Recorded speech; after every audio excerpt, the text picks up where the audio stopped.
नमस्कार। Welcome to stock infuse. तो चलिए वीडियो की शुरुआत करते हैं मार्केट के साथ। आज के दिन देखें तो मार्केट में 0.77% की गिरावट देखने को मिल रही है। ये आशा की जा रही थी, जैसा कि मैंने आपको कल के दिन वीडियो में बताया था। मार्केट 20,000 के नीचे बंद हुआ था, तो टेक्निकली मार्केट 19,500 तक जा सकता है। और मैंने एक और फैक्टर बताया था कि अक्टूबर के मंथ में मार्केट में काफ़ी ज़्यादा वोलेटिलिटी रहती है, इस वजह से भी मार्केट में गिरावट देखने को मिल रही है। दूसरा रीजन देखें तो अभी के समय यूएस मार्केट में थोड़ा सा उथल पुथल देखने को मिल रहा है। यूएस की इकोनॉमी में बहुत बड़ी क्राइसिस देखने को मिल रही है। अगर एक न्यूज को देखें तो फिच ने यूएस की रेटिंग को घटाकर ट्रिपल ए से डबल ए प्लस कर दिया है। इसका रीजन है डेट। यूएस का डेट जो है वो कंटिन्यू बेसिस में बढ़ता जा रहा है। अभी के समय देखेंगे तो 33 ट्रिलियन डॉलर का डेट हो चुका है अमेरिकन इकोनॉमी पर।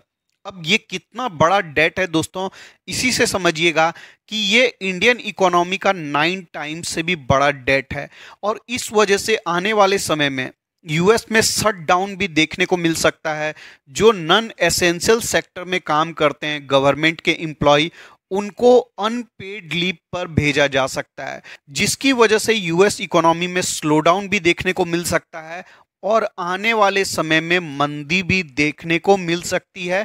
कोई बड़ी बात नहीं है, क्योंकि यूएस में जो ट्रेजरी का यील्ड है वो कंटिन्यू बेसिस में बढ़ता जा रहा है। अब ये यील्ड क्या होता है दोस्तों? गवर्नमेंट जिस इंटरेस्ट रेट पर पैसे को उठाती है मार्केट से, उसी को ट्रेजरी का यील्ड बोलते हैं। और एक समय देखेंगे तो ये गिरकर FY20 में 0.32% पर जा चुका था और करेंटली देखेंगे तो 4.36% पर आ चुका है। मतलब जो ट्रेजरी का यील्ड है FY20 के कंपैरिजन में 12 टाइम्स ऑलमोस्ट हो चुका है।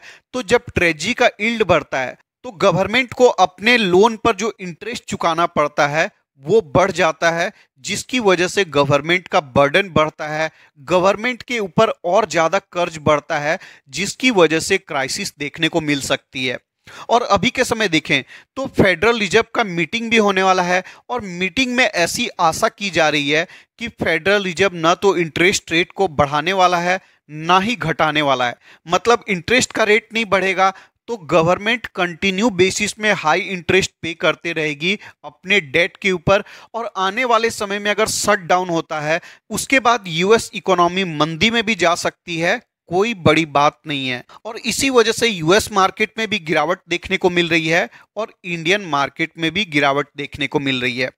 अब दोस्तों इस वीडियो में हम लोग दो रेलवे के स्टॉक्स को डिस्कस करेंगे। जनरली हम लोग पीएसयू कंपनी को नहीं डिस्कस करते हैं। इसका रीजन है पीएसयू कंपनी डिविडेंड तो अच्छा देती है लेकिन अच्छा रिटर्न बनाकर नहीं दे पाती है। लेकिन पिछले कुछ सालों में देखें तो कुछ पीएसयू कंपनी का ट्रेंड बदल चुका है, काफ़ी ज़्यादा अच्छा परफॉर्म कर रही है और इसका कुछ रीजन भी है।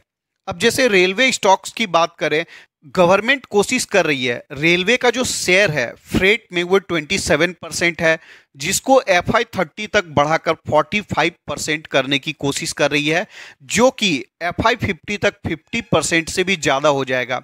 तो गवर्नमेंट बहुत ज़्यादा रेलवे पर स्पेंडिंग कर रही है, ह्यूज कैपेक्स कर रही है और जिसकी वजह से रेलवे वाले जो भी स्टॉक्स हैं वो काफ़ी ज़्यादा अच्छा परफॉर्म कर रहे हैं।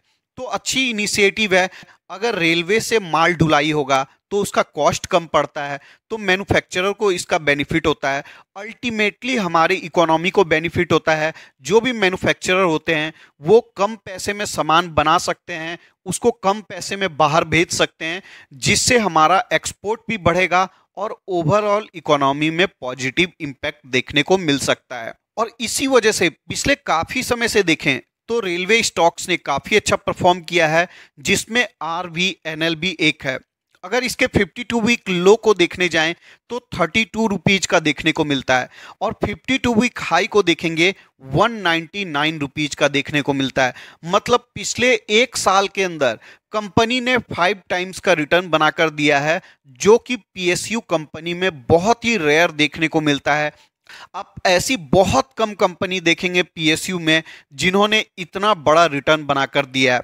लेकिन ऐसे में सवाल उठता है कि चलिए अभी तो रिटर्न बन गया है, लेकिन क्या आने वाले समय में भी रिटर्न बनेगा? देखिए दोस्तों, गवर्नमेंट जिस तरीका से फोकस कर रही है रेलवे पर, आने वाले 3-4 साल तक भी इस कंपनी में रिटर्न बनने की क्षमता है, ऐसा मुझे लगता है। क्योंकि अगर गवर्नमेंट रिपीट होती है तो फिर से रेलवे के ऊपर फोकस बढ़ने ही वाला है, घटने नहीं वाला है। और अगर रेलवे में स्पेंडिंग और बढ़ता है तो ऐसे स्टॉक्स और भी ज़्यादा अच्छा परफॉर्म कर सकते हैं। 52 वीक हाई से देखें तो अभी स्टॉक में 20% का डिस्काउंट देखने को मिल रहा है। अगर आप लॉन्ग टर्म के लिए सोचें, जब तक स्टॉक अच्छा परफॉर्म करेगा, तो आप इस स्टॉक में डेफिनेटली इन्वेस्टमेंट करने के बारे में विचार कर सकते हैं। करेंट मार्केट प्राइस पर आप छोटी क्वांटिटी में ही इन्वेस्टमेंट करिएगा। जैसे मान लीजिए आपको 10 स्टॉक्स लेने हैं, करेंट मार्केट प्राइस में आप 2-3 स्टॉक्स ले सकते हैं। जैसे जैसे स्टॉक में गिरावट देखने को मिलेगी, अभी 20% का डिस्काउंट है, अगर 30% का डिस्काउंट आता है तो आप कुछ स्टॉक्स और ले सकते हैं। अगर स्टॉक में फर्दर गिरावट होती है, 35% का डिस्काउंट मिलता है, तो आप कुछ स्टॉक और ऐड कर सकते हैं। ऐसे ही 5% के डिस्काउंट पर आप कुछ कुछ स्टॉक को ऐड कर सकते हैं for long term. Fundamental wise company अच्छी देखने को मिलती है। अभी शेयर होल्डिंग पैटर्न देखेंगे तो देखिए इंटरेस्टिंग चीज देखने को मिलेगा।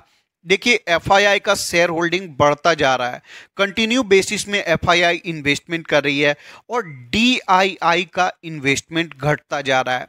डीआईआई अभी के समय प्रॉफिट बुक कर रही है, और पब्लिक के होल्डिंग को भी देखें तो ये कंटिन्यू बेसिस में बढ़ता जा रहा है। लेकिन ठीक है, अभी स्टॉक गिर रहा है तो पब्लिक का होल्डिंग बढ़ रहा है, और ये जनरली होता भी है। जब स्टॉक अपने ऑल टाइम हाई पर होता है तो पब्लिक स्टॉक में बाइंग करती है, जब स्टॉक गिरता है तो पब्लिक सेल करके एग्जिट करती है। फंडामेंटल वाइज कंपनी में किसी भी प्रकार की कमी नहीं है, एक पीएसयू कंपनी है, फिर भी कंपनी का सेल्स एंड प्रॉफिट का ग्रोथ काफ़ी ज़्यादा अच्छा दिखाई देता है। जैसा कि हमने कोचिन शिपयार्ड में डिस्कस किया था, प्रॉफिट एंड सेल्स का ग्रोथ बहुत ही पुअर था, लेकिन यहाँ पर प्रॉफिट एंड सेल्स का ग्रोथ बहुत ही अच्छा देखने को मिलता है। अभी कंपनी का मार्केट कैप 33,000 करोड़ का है, प्राइस टू अर्निंग रेशियो 23 के आसपास नजर आता है, आरओसी अच्छा है, रिटर्न ऑन इक्विटी भी अच्छा है, पैग रेशियो के हिसाब से भी कंपनी ठीक ठाक वैल्यूएशन पर नजर आती है। पीएसयू कंपनी है तो बहुत ज़्यादा डेट की टेंशन नहीं होने वाली है। हर दृष्टिकोण से कंपनी इन्वेस्टमेंट करने के लिए ठीक ठाक नजर आती है। जैसा कि अभी गवर्नमेंट का प्लान है, अगर इसी प्लान के साथ गवर्नमेंट आगे बढ़ती है, रेलवे पर ह्यूज कैपेक्स करते जाती है, तो आने वाले समय में आरवीएनएल अच्छा कर सकता है। आप करेंट मार्केट प्राइस पर या फिर 155 रुपीज पर पहला इंस्टॉलमेंट लगा सकते हैं, और जिस स्ट्रेटजी के साथ मैंने बताया, पहले 10% गिरेगा तो कुछ और स्टॉक ले लिया, उसके बाद 5% का डिस्काउंट मिलेगा तो आप कुछ कुछ स्टॉक को ऐड कर सकते हैं for the long term. Next stock है आईआरएफसी। अब दोस्तों इस स्टॉक को देखें तो आज के दिन 3.89% की गिरावट देखने को मिल रही है। अगर इसके 52 वीक हाई को देखें तो 92.35 रुपीज है, जबकि 52 वीक लो देखें तो 20 रुपीज का दिखाई देता है। मतलब इस स्टॉक ने भी ऑलमोस्ट 5 टाइम्स का रिटर्न बनाकर दिया है लास्ट 1 ईयर में। अब इसका भी वही रीजन है, रेलवे में ह्यूज कैपेक्स हो रहा है, और रेलवे में कैपेक्स होता है तो उसकी जो फाइनेंसिंग कंपनी है वो आईआरएफसी ही है। कैपेक्स के लिए जितने भी फाइनेंस की जरूरत पड़ती है उसका अरेंजमेंट आईआरएफसी ही करती है। इस वजह से आईआरएफसी भी काफ़ी ज़्यादा अच्छा परफॉर्म कर रही है।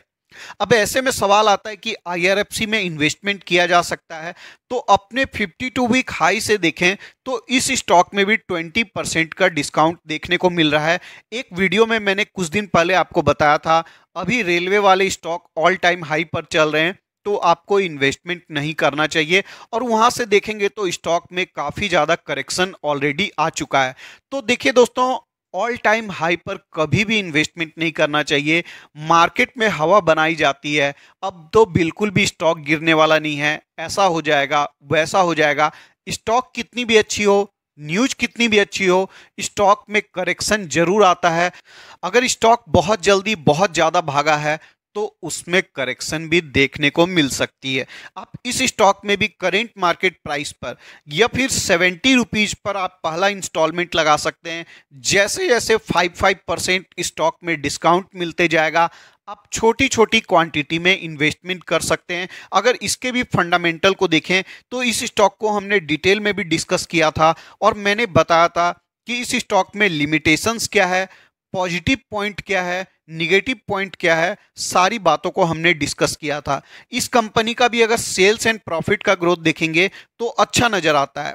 देखिए डबल डिजिट ग्रोथ है, प्रॉफिट का ग्रोथ उससे भी ज़्यादा अच्छा है। अगर शेयर होल्डिंग को देखने जाएंगे तो अभी गवर्नमेंट के पास 86.36% स्टेक है।